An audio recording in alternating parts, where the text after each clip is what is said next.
Yeah, good afternoon. I hope you all can hear me.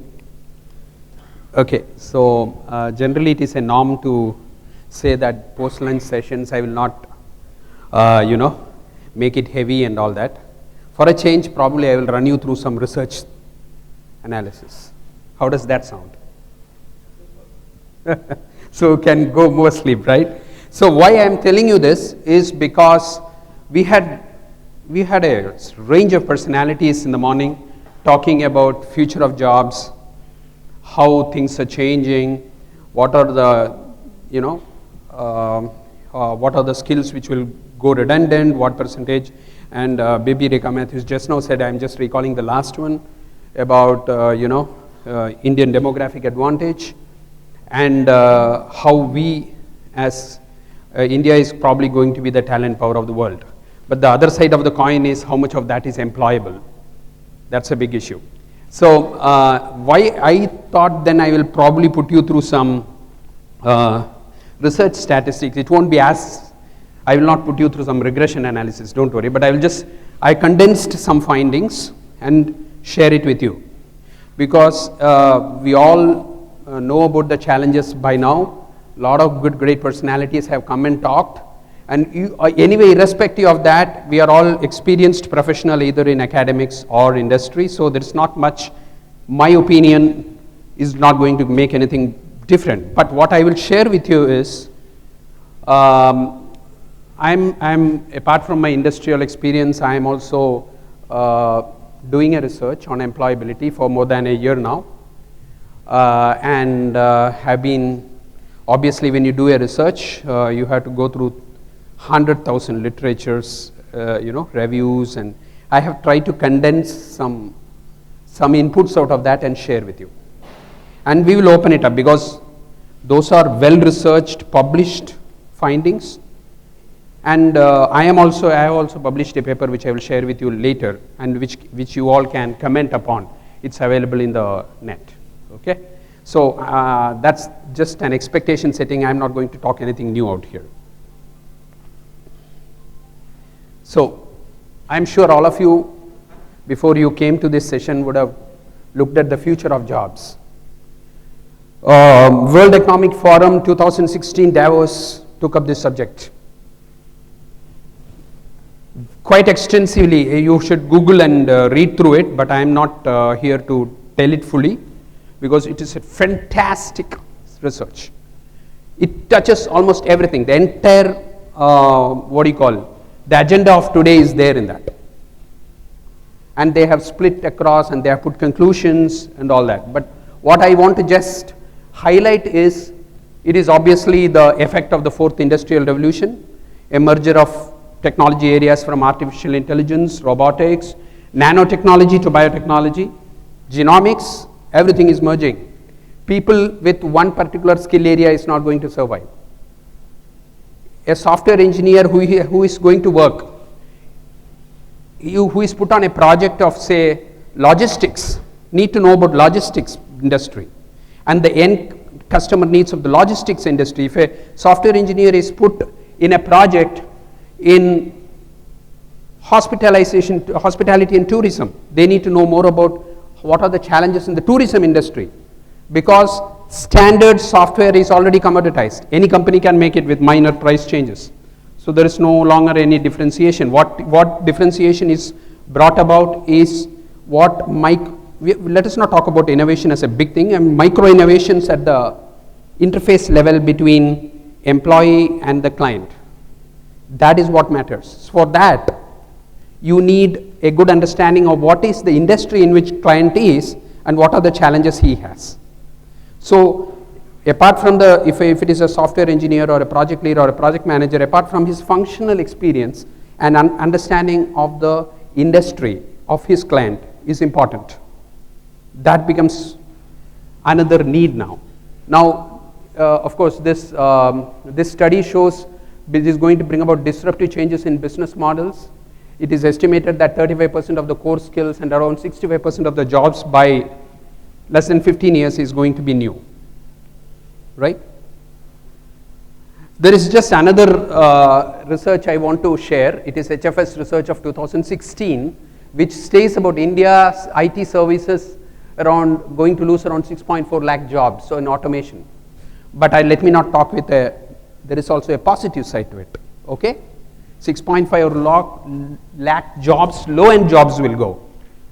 The high-end jobs will be there. It is going to create more jobs. So that requires sophisticated programmers, people with high-end skills, and that is where, as most of the academic people here, you need to keep revising your curriculum. I think in the morning, one of the delegates said about give waste of time, right? Time for the your students to read and equip themselves, because we. Since I've been listening through a series of sessions, I don't recall who said it, I just captured the point. Somebody said we are a conditioned society. Yes, we are a super conditioned society. Our curriculum, if somebody attempts to change the curriculum, then you will have to go through huge bureaucracy. Okay, I'm not getting into that area, you are all better experts in that. But things have changed. There is internet. Open it up for your employees. The students. Everything is there. There is nothing to teach. There is nothing to teach. You just need to be a guide, right? So that is where, if they equip with themselves with more and more skills, what are all the newest trends, and they themselves can come and teach back. So the difference between a teacher and a student has also shrunk. They can come with latest trends and ideas and say this is the way things will move, right? So what this study says is about there should be around 56% increase in high-end jobs. Let us embrace it. Well, I just want to put one thing. All of you know about the components of employability, right? Soft skills, hard skills, right? Personal attributes. Hard skills is where it is undergoing a lot of change. And if I take reference to what Baby Rekha Matthews said earlier, probably we are going back. It synced me when she said that. We are going back to human-centric skills, because everything else will get automated or getting automated. So some 15-20 years before our previous generation, they were all intelligent. They knew how to negotiate. They knew how to handle complications of their life. Right? Those skills are still needed back. You need it back now, because the rest will get automated. A 1,000 line software code you can get. You don't need an engineer to write it anymore. So, are you worried? No. It's not me. Who am I? Great people have said this. Human spirit should prevail over, automations, technologies. So this is one interesting line I got from Gary, the great chess player. Machines have calculations, humans have understanding. Maybe there will be a time when machines will have understanding. You can't really predict, but at this point of time, no. Machines have instructions, humans have purpose. Will machines find out purpose? I don't know. I don't want to guess. At this point of time, at least, no. Machines have objectivity, humans have passion. Will machines have passion? I don't know. Maybe. There is another WhatsApp which I got from where Albert Einstein said that if machines take over that, then we are finished. Many of you would have got it. Okay, so this is a summary of, there is a paradigm shift in the concept of employability itself. Okay. 5 years before, if you come with a set of hard skills, whether you are a programmer in a certain area or a project management or a salesperson or whatever it is, clinical expert, whatever it is, you are employable, right? Because you have a set of skills. And we were, at least a couple of years before, when I came to the last ICT session, one of the things I was talking about was, even though India has a huge demographic advantage, we are not able to, all of you would have read it, even though we create some 75 million youngsters, hardly 3-4% come to any level of technical education to be employable. Of that 3 to 4%, this is a NASSCOM statistics of a couple of years before. Of that 3 to 4% of people who come to the technical studies, you have some 15% who are employable. It's no longer, so that was the challenge. By the time we fixed that challenge, the concept of employability itself changed. Even if you have those skills, you are no longer employable now because the technology is changed, right? So it is no longer a static phenomenon but a dynamic phenomenon in line of the labor market changes. You come with a skill but the labor market has changed, right? Organization and individual flexibility and adaptability is critical to survive, as some of the earlier speakers said. Employability is changing from being a competence exhibited at the time of selection. It is no longer that. You have to exhibit employability at each stage. It has changed. You may be employable during selection. You are no longer employable unless you have upskilled. So upskilling has become very important. Multi-skilling, upskilling, continuous learning, all that has become important. Right? So what can you do as academic people in the colleges? You cannot teach all what 5 years down will come. You can instill in them a culture of continuous learning. That's all you can do. Instill in them a culture of continuous learning so that the students who come out of the colleges have a natural innate ability to learn and adapt more. Right? Another thing which one of the earlier speakers also referred, the onus of upskilling is not only on the companies. There is a tendency that, okay, I have come and joined, now you train me. That is gone. Companies also don't know what to train on because by the time you train, that also changes. So these are all cold realities, and companies are all commercial establishments, right? We invest into some technology, that technology changes. So it is equally important for the employees also to keep training and updating themselves. That is something which you need to tell to your students. Due to dynamic labor market, employees also don't know what to train them, what to train the employees. A couple of emerging trends, and that's where I referred. It's human-centric skills which is being looked for because technology changes. Original or incremental innovation, out-of-box thinking. So for doing out-of-box thinking, you need to give actual projects. Ask them to do more projects and come. That will only generate out-of-box thinking. Multitasking based on context. Understanding the unstated needs of the client. These are all research findings. I have numbers for it. Right? Entrepreneurship, problem solving, team working skills, adaptability within VUCA environment. All this, all these skills are what is going to make them more and more employable.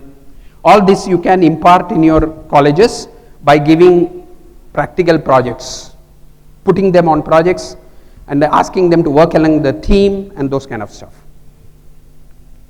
So in short, competencies which we need human intellect and contextual discretion is what is being looked for. Okay? So this is just, I just took some snaps. Earlier for I'm assuming so many of you may be aware of, infrastructure management skills and all that. Say bug fixing, which is a level 2, level 3 bug fixing skills. Earlier it requires 3 or 4 or 5 steps. And maybe if you have a project like that, you put some 100 people in that job. Now you don't need anything, it's completely artificial intelligence. You just implement, it will study trends like some who was saying earlier, some people were saying, study the trends and it will artificially create and give solutions for 90% of the situation. What happens when you do ticket booking these days?